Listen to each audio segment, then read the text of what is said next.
Saudara-saudara, pengetahuan sebatas otak, tetapi firman yang sebenarnya sampai masuk ke roh kita. Haleluya. Kita lihat dulu Roma pasal 14 ayat 17.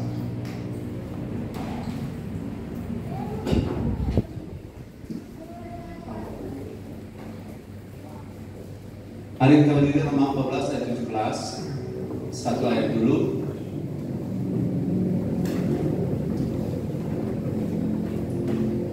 Sama-sama kita semua bisa baca.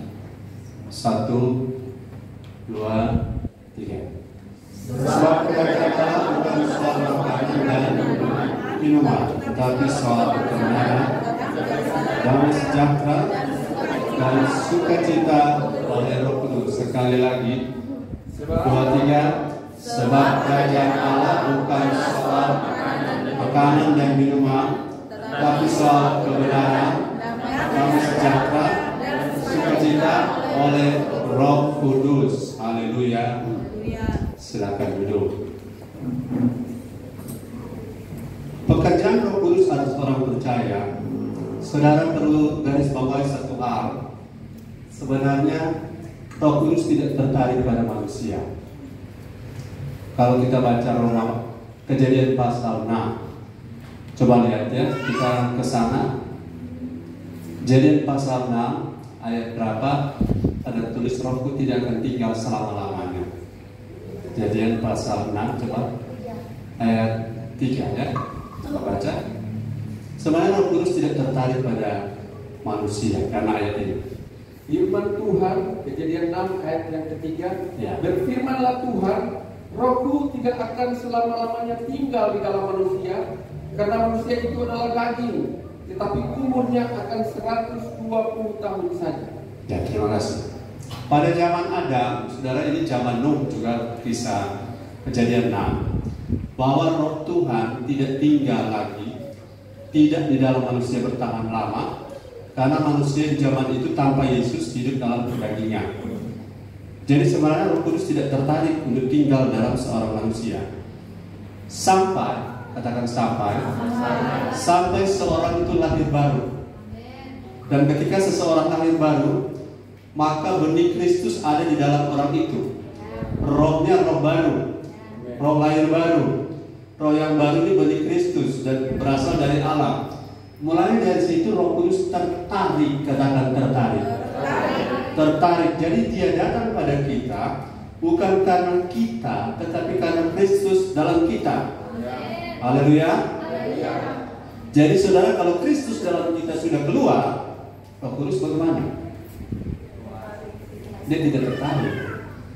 Kalau Kristus dalam kita sudah tidak jadi pusat dan hidup kita, adapun hidupku ini bukanlah aku lagi. Perhatikan baik-baik. Hidup sesudah bertobat, sesudah jadi Kristen, hidup kita bukan milik kita lagi. Katakan amin. Bukan milik kita lagi, berarti semua agenda tentang hidup kita bukan soal diberkati, bukan soal sukses, bukan soal dipakai Tuhan, bukan soal diurapi saja, tetapi bagaimana Kristus dalam kita itu dia berubah, bertumbuh menjadi dewasa, dan kita menjadi serupa Kristus. Itu sebabnya Roh Kudus hanya tertarik, katakan hanya tertarik. Dilahirkan Roh Kudus hanya tertarik kalau Yesus adalah inti kehidupan kita. Saudara ingat bahwa inti kekristenan adalah Christ in me, we are in Christ. Kristus dalam kita, kita dalam Kristus. Di luar itu bukan inti. Tahu inti? Inti pusat, the center of our life is Jesus Christ. Jadi kekristenan yang di luar Kristus itu sebenarnya kekristenan yang tidak membuat Roh Kudus tertarik. Haleluya. Jadi sederhananya, kalau saudara dan saya berpusat kepada Kristus hidupnya, melayani untuk kepentingan Kristus, menjadi serupa Kristus, kerja segala sesuatu untuk Kristus, mengikuti pola Kristus, mengikuti jalan Kristus, mengagungkan Kristus, semua tentang Kristus, all about Jesus Christ, maka Roh Kudus akan tertarik. Katakan amin. Ayo beri tepuk tangan bagi Roh Kudus dan bagi Yesus. Jadi ketika sesuatu terjadi, Roh Kudus lihat seseorang lahir baru, maka Roh Kudus akan tertarik, masuk, turut bekerja, dia akan berkarya dalam kita. Jangan pernah salah paham bahwa orang yang agenda hidupnya bukan untuk Kristus, kemudian ada Roh Kudus, itu aneh. Ulangi. Orang yang hidupnya, yang agenda hidupnya bukan Kristus, lalu ada Roh Kudus, itu aneh. Catat baik-baik ini ya. Orang yang agendanya hidup bukan Kristus, bisa bikin quote ini. Orang yang agenda hidupnya bukan Kristus, kemudian ada Roh Kudus, itu aneh. Lagi, coba saudara lagi. Bahwa itu pasal 1, 2, 3. Orang yang agenda hidupnya bukan Kristus, kemudian ada Roh Kudus, itu aneh. Saudara paham kalimat itu? Jadi kalau orang bicara Roh Kudus, hidupnya bukan untuk Kristus, itu aneh. Aneh dalam arti begini, karena Roh Kudus tidak tertarik datang kepada seseorang kalau bukan ada Kristus dalam kita. Jadi begini, kenapa perjanjian lama Roh Kudus tidak di dalam manusia. Nanti perjanjian baru Roh Kudus ada di dalam, dia di dalam. Ya, karena sebelum perjanjian baru Kristus belum dinyatakan. Setelah perjanjian baru Kristus dalam kita. Waktu lahir baru itu sebabnya Roh Kudus melesat masuk ke dalam kita. Cuma persoalannya adalah kaum Pentakosta, saudara, kadang-kadang seperti kacamata. Di mana ya kacamata saya? Padahal ada di mata. Begitu dengan Roh Kudus. Di mana Roh Kudusnya?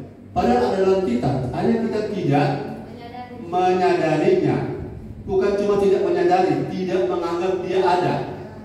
Karena walaupun ada, kalau dianggap tidak ada sama dengan tidak ada. Sesuatu yang ada dianggap tidak ada sama dengan tidak ada. Jadi worship kita, present worship, firman selalu melibatkan. Kata melibatkan memang kurang pas. Karena melibatkan ada satu kalimat di sebuah memakan dia tulis begini. Jika dalam bahasa Inggris, jika hidupmu tidak melibatkan Allah, kau tidak akan pernah melihat berkat. Kata melibat itu melibatkan, artinya terlibat. Cuma ada taiko, cuma ada panggil. Ya, jadi Roh Kudus bukan dilibatkan di gereja ini. Dia adalah sponsor sentral kekuatan dari gereja kita. Untuk apa? Untuk kepentingan Kristus. Haleluya. Haleluya. Mari kita lihat saudara-saudara, apa yang Roh Kudus, karena dia tertarik pada orang yang punya Kristus. Maka Roma 8 ayat 1, pekerjaan Roh Kudus atas orang percaya dimulai dari Roma 8 ayat 1. Coba lihat. Firman Tuhan Roma 8 ayat 1, demikianlah sekarang tidak ada penghukuman bagi mereka yang ada di dalam Kristus Yesus. Ayat 2.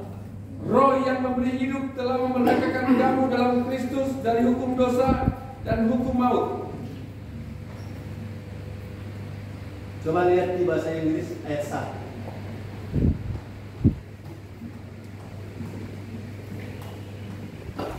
Ada di sini ya.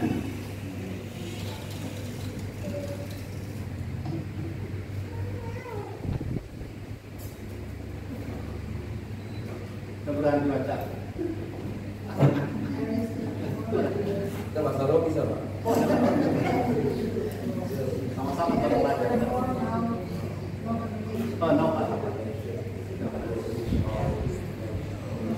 Ayo sama-sama dan Tuhan semua.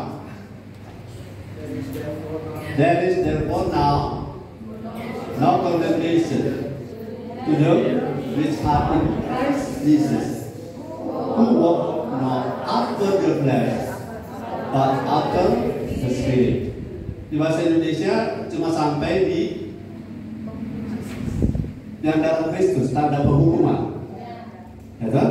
Dalam Kristus, tapi di bahasa Inggris ada mereka tidak ada penghukuman, no condemnation to them which are in Christ Jesus, who, yaitu who walk not after the flesh, but after the Spirit. Maksudnya ayat ini, kalau Roh Kudus bekerja dalam kita, kita ikut Dia, tidak ikut daging, ya. Kita ikut Dia, tidak ada lagi penghukuman. Amin. Halo. Begini, orang mencuri dan tidak mencuri karena takut dihukum, dan orang tidak mencuri karena dia mencintai Tuhan, itu dua hal yang berbeda. Ulangi, orang mencuri, si A tidak mencuri karena takut hukuman, si B tidak mencuri karena mencintai Tuhan. Dua hal ini berbeda. Kalau kita dalam Roh, kita tidak berbuat dosa karena takut hukuman. Ulangi, kalau kita dipimpin oleh Roh, kita tidak lagi berbuat dosa karena takut hukuman, tapi karena mencintai Tuhan. Kalau ini berbeda. Jadi kalau saudara takut tidak mencuri karena takut hukumannya, kalau hukumannya tidak datang, saudara akan mencuri lagi, kan? Kalau saudara ketangkap, saudara akan takut. Tapi kalau sudah 10 kali mencuri tidak ketangkap, saudara akan menikmatinya. Tapi kalau hidup dalam Roh, dipimpin oleh Roh, saudara, haleluya. Saudara tidak mencuri, itu bukan karena takut dihukum, tapi karena saudara mengasihi Tuhan. Orang mencuri tidak ketahuan, perasaannya aman atau tidak aman? Tetap tidak aman. Ketahuan atau tidak ketahuan, tetap tidak aman. Jadi kita tidak ada lagi rasa tidak aman, karena kita tidak lagi meninggalkan kesalahan hanya karena takut hukuman. Tapi kita meninggalkan kesalahan karena kita pengen bertumbuh jadi serupa Kristus. Kita pengen bertambah dewasa, katakan amin. Jadi kalau dalam Yesus, itu sudah merupakan titik awal. Tapi ketika kita dalam Kristus, Roh Kudus datang untuk membuat kita bisa berjalan bersama Dia. Dan akhirnya beda. Saya tidak berdusta karena saya takut hukuman atas dusta. Tapi saya tidak berdusta karena saya mengasihi Tuhan. Itulah hasil daripada tuntunan Roh Kudus. Haleluya. Nilainya lebih tinggi, kan? Kalau satu negara tidak ada lagi pencurian, apakah pasal KUHP tentang pencurian perlu lagi?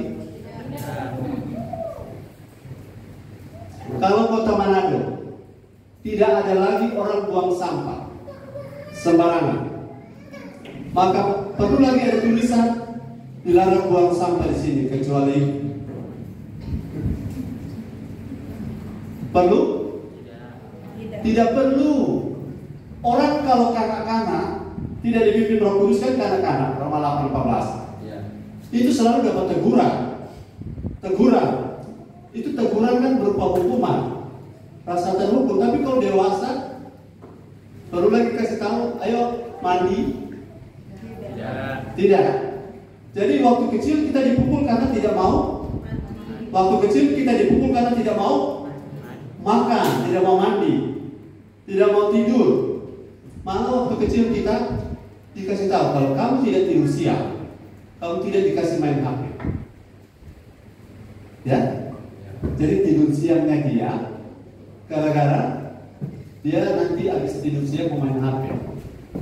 Kita Mau dikasih main HP atau tidak, tidur siang bagi kita itu adalah kebutuhan. Cuma tidur siangnya dia dari jam 10 pagi sampai jam 4 sore. Haleluya. Jadi Roh Kudus dalam kita membuat kita free. Freedom. Freedom bukan untuk bebas berbuat salah, tetapi bebas terhadap tuduhan.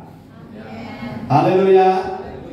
Saudara, orang berbuat salah kalau tidak ketahuan, tetap damainya tidak ada. Damai tetap bermasalah. Sebab kalau damainya tidak ada, itu sebabnya hati selalu tertuduh dan selalu terhukum. Saudara boleh tidak ketahuan berbuat salah, tapi hatimu tidak akan ada pernah tenang. Haleluya. Tapi kalau saudara hidup bersama Roh Kudus yang tuntun, Roh Kudus yang membuat saudara berjalan not by flesh but by the Spirit. Saudara berjalan after the Spirit. Roh Kudus jalan, saudara ikuti dia. Maka makin lama hidup kita makin ringan. Halo. Kalau saudara datang ibadah, saya datang ibadah, kalau cuma karena kekuatan kita sendiri, kita akan merasa berat. Makanya pendiri-pendiri CD ingatkan, ayo. Itu kalau satu level tertentu, kalau Roh Kudus yang pimpin, saudara akan balas. Tidak usah ingatkan, saya sudah lebih dulu ingat. Mana sudah berubah, haleluya. Mana saudara lebih ringan? Mana lebih ringan? Musa bawa cambuk untuk membuat orang Israel jangan jatuh dalam dosa, atau Roh Kudus yang kasih dia pemahaman. Kalau kamu melakukan ini, itu hasilnya bukan cuma kamu terhindar dari tuduhan, tetapi kamu punya damai sejahtera berlimpah-limpah. Haleluya. Jadi kita tidak datang ibadah karena takut dikutuk, betul? Karena kita datang ibadah untuk menyembah Tuhan, amin. Kita tidak menyembah Tuhan supaya diberkati, amin. Tapi kita menyembah Tuhan karena memang Tuhan layak disembah. Itu beda, ya. Nanti kalau saudara tidak menyembah Dia, saudara tertuduh, rasa kurang enak, rasa tidak damai, karena dorongannya karena hukuman. Tapi kalau kita datang ibadah, melayani Tuhan karena cinta Tuhan, itu beda. Tinggal dilarang-larang. Bro, masih jam 8 ini, so ada di gereja dok, masih jam 8. Karena hati dari dalam, oleh Roh Kudus dari dalam digerakkan. Amen. Tapi kalau cuma karena aturan hukuman, saudara akan rasa menderita. Katakan haleluya. Tapi kalau saudara dirubah oleh Roh Kudus yang tuntun, kan the power of the Holy Spirit adalah kekuatan yang memberi kita tenaga. Katakan amin. Tenaga yang membuat saudara, orang lain tidak mampu, saudara bisa. Orang lain bisa bersungut, saudara tidak bersungut. Karena Roh Kudus itu adalah Roh Allah sendiri, dan Dia memberi tenaga dari dalam. Yang orang lain tidak kuat, saudara bisa kuat. Mari lihat ayatnya. Sakaria pasal 4 ayat 6. Saudara berhentilah melayani Tuhan karena takut dihukum. Karena itu gaya untuk Torah. Firman Tuhan Sakaria 4 ayat yang ke-6, maka berbicaralah ia katanya, inilah firman Tuhan kepada Zerubabel, bunyinya bukan dengan keperkasaan dan bukan dengan kekuatan, melainkan dengan Rohku, firman Tuhan semesta alam. Pada waktu ayat ini ditulis, Sakaria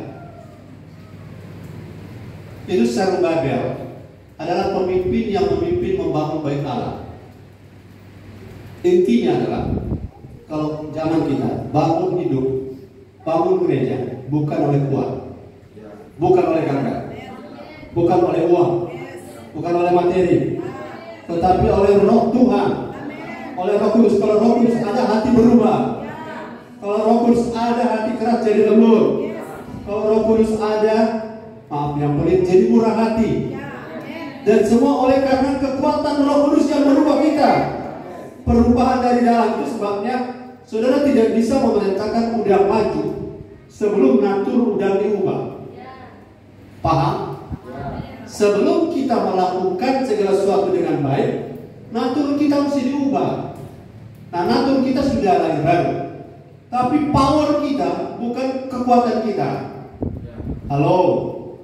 Roma pasal 7 kan itu Roma yang tentang pengen berbuat baik tapi yang jahat terjadi. Coba lihat di mana ayatnya. Kita butuh Roh Kudus supaya niat baik jangan berubah jadi jahat. Ayat berapa?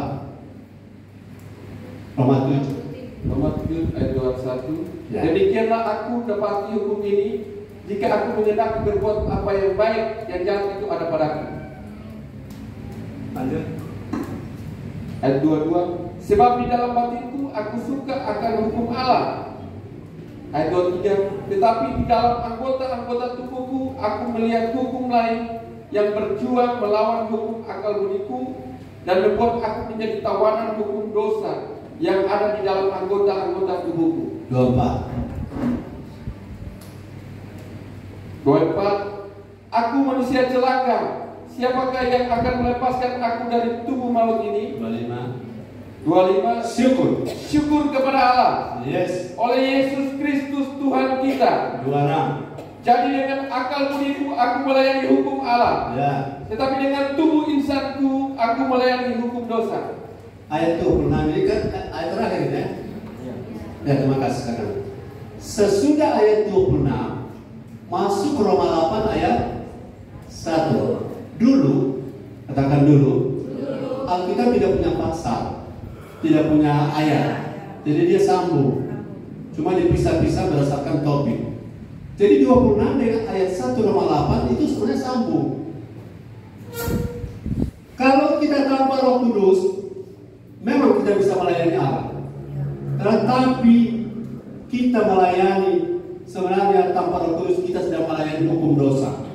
Tadi kita tidak mencuri karena takut dihukum, betul? Kita menyembah Tuhan karena takut tidak dapat berkah.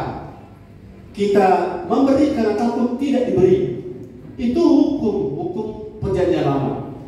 Tapi kita di perjanjian baru, puji Tuhan, tidak diikat lagi oleh hukum ini.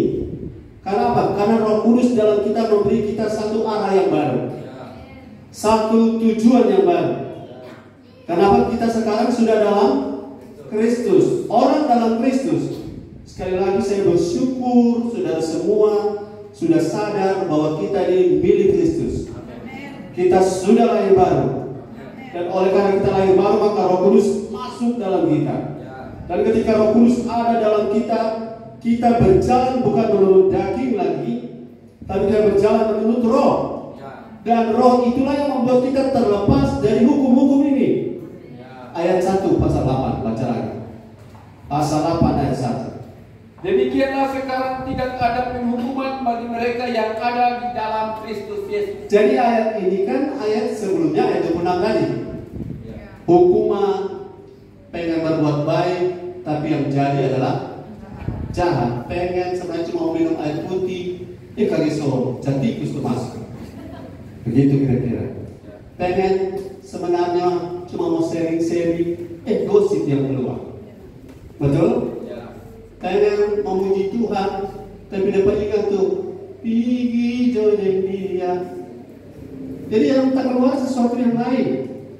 Karena dia punya kekuatan tenaga dari dalam, bukan Roh Kudus.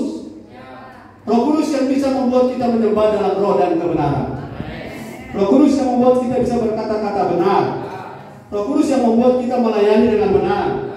Ingat baik-baik, orang melayani Tuhan tanpa Roh Kudus itu bisa melayani diri sendiri. Kapan kita tahu? Ketika kita sudah berkarya, kemudian kita tidak dihargai, kita kecewa, kita marah. Padahal kalau kita melayani karena Roh Kudus, kita melakukan segala sesuatu untuk Tuhan. Jadi tidak ada perhitungan dengan Tuhan. Karena Roh Kudus yang dorong kita. Kalau hukum Taurat yang dorong kita, kita akan menuntut. Gigi ganti, sumbangan ganti, bantuan ganti. Tapi kalau dalam Kristus tidak. Karena kita melakukannya untuk Kristus, untuk kemuliaan Kristus. Karena segala sesuatu dari Kristus, terjadi oleh karena Kristus, dan kemuliaan hanya bagi Kristus saja. Katakan haleluya. Jadi saya bersyukur kepada Tuhan. Saya tidak lagi melayani karena takut, Kan ayat kemarin dibaca, terkutuklah orang yang melayani Tuhan dengan, tapi ada orang di bawah standar, sedangkan melayani Tuhan dengan lalai dia tidak takut. Berarti di bawah standar. Tapi kalau dia takut melayani Tuhan dengan lalai, dia tidak mau lalai, tapi masih di bawah hukum. Halo, masih di bawah hukum. Dia naik level lagi. Dia tidak lagi takut karena hukuman. Begini saudara, kalau saudara dewasa, kalau saudara sudah dewasa, bertumbuh dewasa, apakah saudara akan diingatkan lagi untuk sikat gigi? Tidak. Misalnya, Yos, harus sikat gigi tadi. Nggak perlu tanya karena dia dewasa. Tapi kalau anak kecil sudah minggu lalu.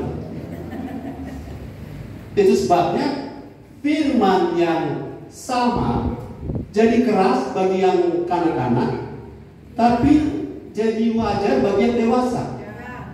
Ulangi, firman yang sama jadi keras bagi yang kanak-kanak, tapi jadi makanan bagi yang wajar bagi yang dewasa. Halo, naik level kita. Dan kalau kita naik level, jangannya cuma mari sama-sama hari ini kita hidup bersama Roh Kudus. Karena dengan Roh Kudus kita tidak takut lagi terhadap hukuman.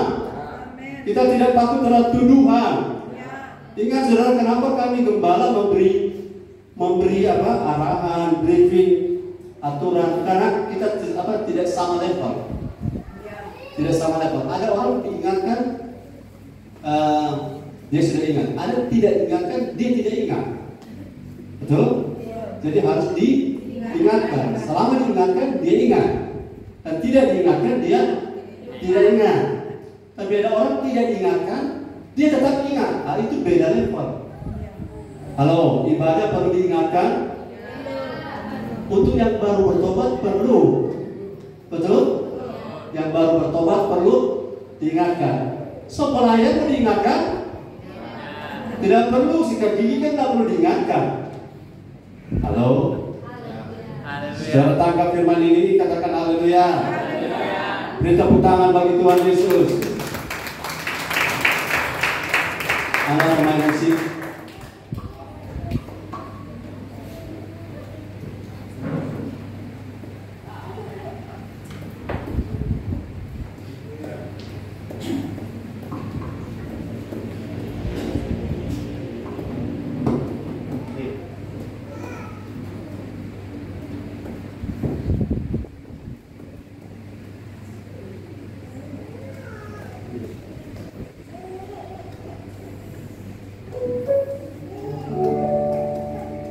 Saya mencoba membuat sebuah lagu sederhana dan semoga saudara bisa mengikutinya. Cuma tunggu dulu ya.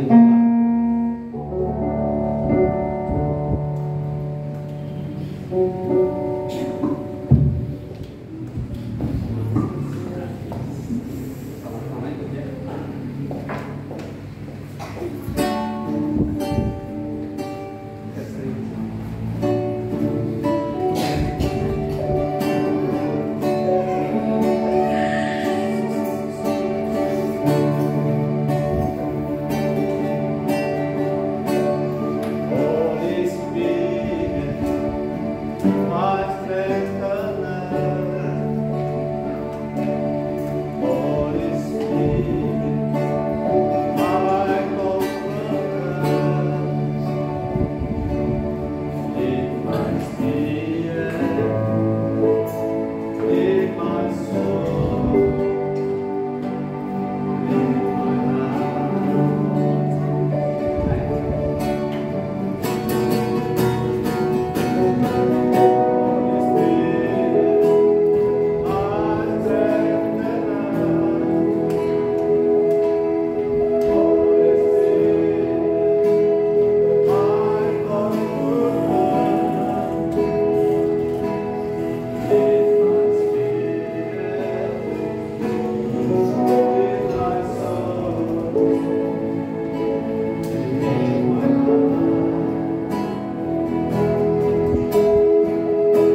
Roh Kudus bekerja.